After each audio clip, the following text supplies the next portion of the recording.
गांव का नाम है बांसताड़ी। बिहार का एक छोटा सा गांव जहां ज्यादातर लोग खेती करते हैं और बहुत कम लोग नौकरी करते हैं। किशोर की उम्र 28 साल है। उसके पास एक छोटी सी पत्नी रानी है और एक 7 साल की बेटी सोनू।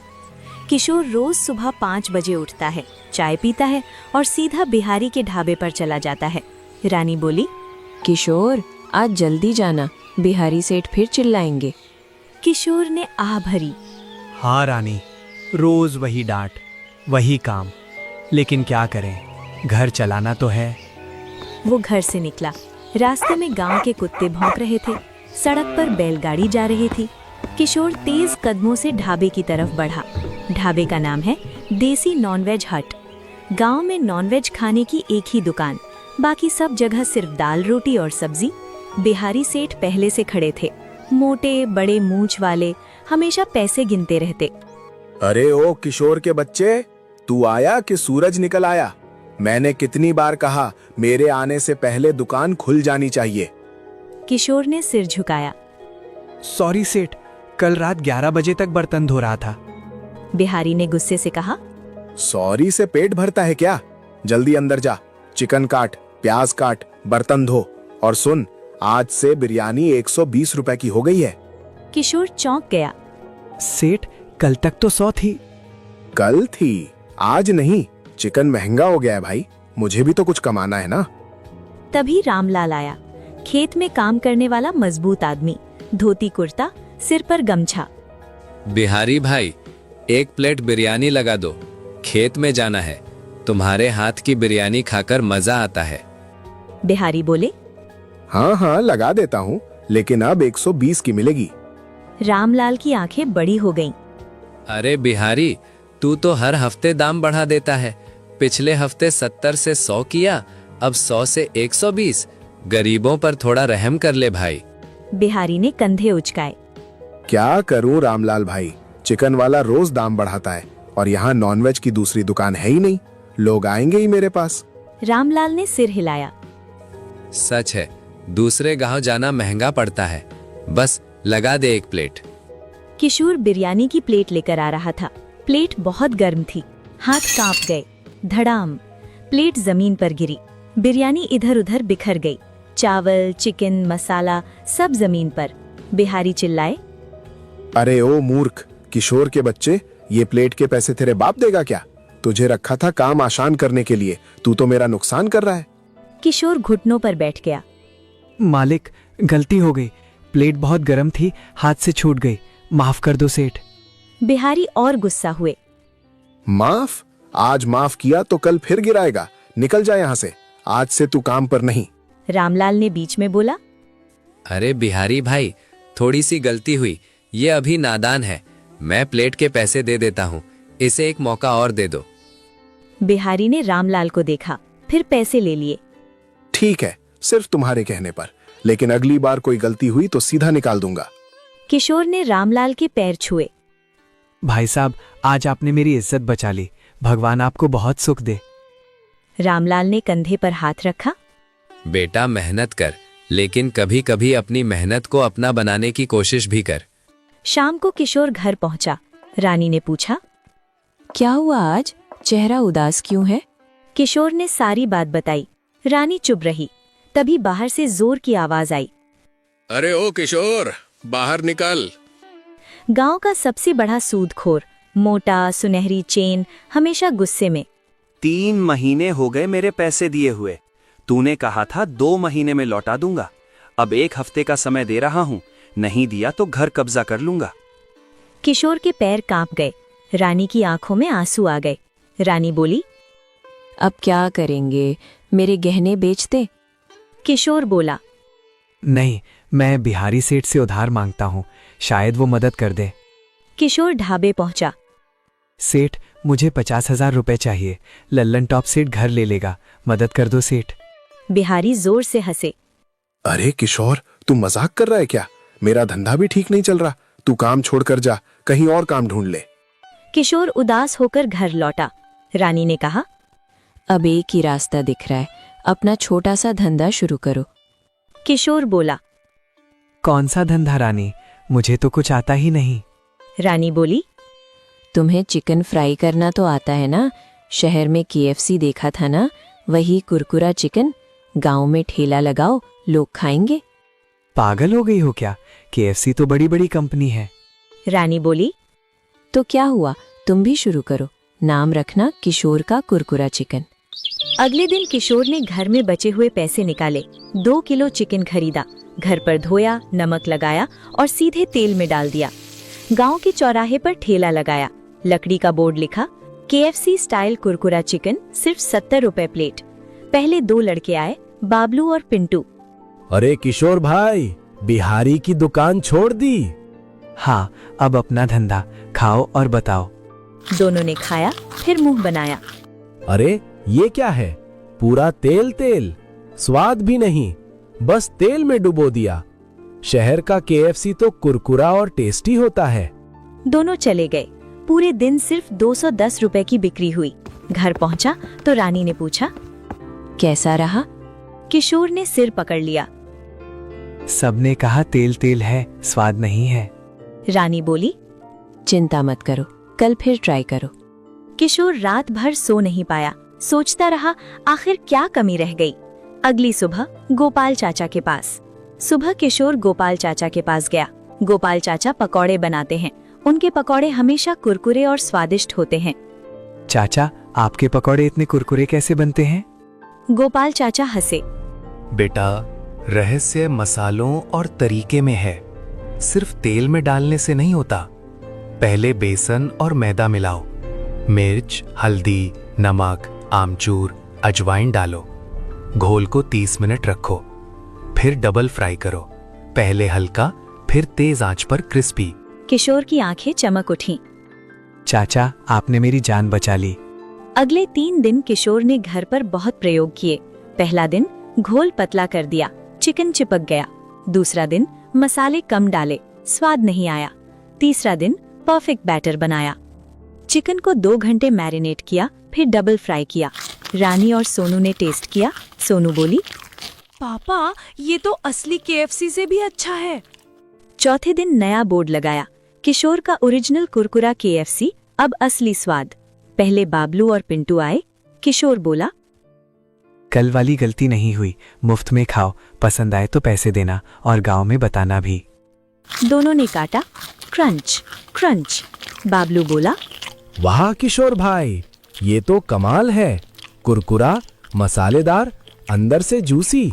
पिंटू बोला, वाह किशोर भैया, मजा आ गया। मैं ये KFC की दुकान सबको बताता हूँ। शाम तक लाइन लग गई। लोग बोलने लगे, बिहारी की बिरयानी से बेहतर है। कितना कुरकुरा है। पहला दिन 1800 रुपए, दूसरा दिन 3200 रुपए, तीसरा दिन 5200 रुपए। बिहारी को पता चला, खून खौल गया। ये किशोर मेरा नुकसान कर रहा है, मैं भी चिकन फ्राई शुरू करता हूँ। बिहारी ने भी ठेला लगाया, लेकिन उनका चिकन वैसा कुरकुरा नहीं हुआ। लोग बोले, अरे बिहारी भाई, ये क्या है? इसमें तो सिर्फ तेल ही तेल है। लो, आप अपना चिकन रखो, हम तो किशोर भैया के KFC वाला चिकन ही लेंगे। बिहारी ने बदनामी शुरू की। किशोर के चिकन में खराब तेल है, पेट खराब हो जाएगा। लेकिन लोग अब किशोर की चिकन के दीवाने हो चुके थे। गांव में सालाना मेला लगा। किशोर ने बड़ा स्टॉल लिया। एक दिन में 300 प्लेट बिकी। ललन टॉप सेठ भी आए, चिकन खाया, हैरान रह गए। किशोर, तूने तो गजब कर दिया, मेरे सारे पैसे लौटा दिए। अब तू खुद मालिक बन गया। किशोर बोला, सेठ, आपका कर्ज चुक गया, अब मेरा अपना घर है, अपना धंधा है। रात को पूरा परिवार बैठा। रानी बोली, देखा, भगवान ने रास्ता दिखा दिया। किशोर ने बच्चों से कहा, बेटा, कभी किसी के नौकर मत बनना, अपनी मेहनत से कुछ बनाओ, गलती करो, सीखो, फिर से उठो। सोनू ने पूछा, पापा, अब लोग आपको क्या बुलाते हैं? किशोर हंसा। अब गांव वाले मुझे किशोर KFC बुलाते हैं। दोस्तों, ये कहानी सिर्फ चिकन की नहीं, ये हिम्मत की है, सीखने की है और कभी हार न मानने की है।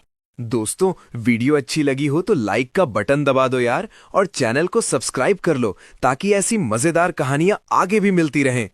बहुत समय पहले की बात है, जब चंदनपुर गांव अभी भी उस पुरानी सादगी और आपसी मोहब्बत में डूबा हुआ था। गांव के ठीक बीच में एक छोटा सा कच्चा पक्का घर था, जहां बाबा रामदास और दादी सावित्री रहते थे। दोनों की उम्र 60 के पार हो चुकी थी, लेकिन उनके चेहरों पर अभी भी वही निश्चल मुस्कान थी जो युवावस्था में होती थी। उनके कोई संतान नहीं थी, न कोई बेटा बेटी, न पोता पोती, बस एक दूसरे का साथ था, और उस साथ में ही उनकी पूरी दुनिया समाई हुई थी। गांव वाले उन्हें बेहद प्यार करते थे। बाबा रामदास को लोग बाबा कहकर बुलाते और दादी सावित्री को दादी जी या बस दादी। दोनों का जीवन बहुत सादा था। सुबह सुबह उठकर घर का छोटा सा आंगन साफ करना, चूल्हे पर चाय बनाना और फिर दिन भर छोटे मोटे काम। लेकिन रविवार का दिन उनके लिए खास होता था। हर रविवार वे थोड़े बहुत पैसे जोड़कर बाजार से मटन लाते और दादी जी के जादुई हाथों से वो मटन ऐसा बनता कि गांव भर में उसकी खुशबू फैल जाती। उस मटन का स्वाद ऐसा था कि एक बार खाने वाला जिंदगी भर नहीं भूल पाता। मसालों का तड़का, धीमी आंच पर पकता मटन, प्याज टमाटर लहसुन का मेल और दादी जी का वो खास स्पर्श, सब मिलकर एक जादू रच देते। गांव के बाकी ढाबे सिर्फ नाम के खुले रहते। लोग कहते वहाँ का खाना तो बस खाने लायक है, मजा कहाँ। लेकिन बाबा दादी के घर के सामने रविवार को सुबह सुबह ही भीड़ लग जाती। बच्चे, जवान, बूढ़े सब आ जाते। कोई थाली लेकर, कोई बाल्टी लेकर, कोई बस मुंह में पानी लिए खड़ा हो जाता। एक ऐसे ही रविवार की सुबह की बात है। सूरज अभी अभी निकला था और ठंडी हवा में पत्ते सरसराते थे। राहुल, गांव का एक मेहनती जवान लड़का जो खेतों में काम करता था, बाबा के घर पहुंचा। उसने आवाज लगाई, अरे बाबा, आज रविवार है, जल्दी उठो, मटन लाने चलो, वरना भीड़ लग जाएगी और दादी बना नहीं पाएंगी। आज तो मेरा भी दिल कर रहा है आपके हाथ के मटन का। देर मत करो, नहीं तो सब इंतजार में तड़प जाएंगे। बाबा रामदास बाहर आंगन में बैठे चाय पी रहे थे। उन्होंने मुस्कुराकर कहा, अरे बेटा राहुल, मैं तो जा ही रहा था। बस एक बात है, पैसे थोड़े कम पड़ रहे हैं। सोच रहा हूँ आज 50 किलो मटन लाऊं। पिछले रविवार तो कई लोग खाली हाथ लौट गए थे। मुझे बहुत बुरा लगता है जब कोई भूखा रह जाए।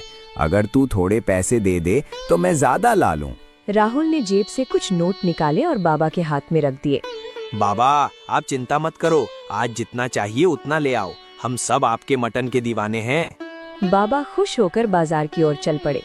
बाजार पहुंचते ही अब्दुल, मटन वाला, जो बाबा का पुराना दोस्त था, बोला, अरे बाबा रामदास, आज जल्दी आ गए। मुझे पता था आप जरूर आओगे, इसीलिए मैंने 50 किलो अच्छा ताजा मटन अलग रख लिया है। बोलो, और चाहिए क्या?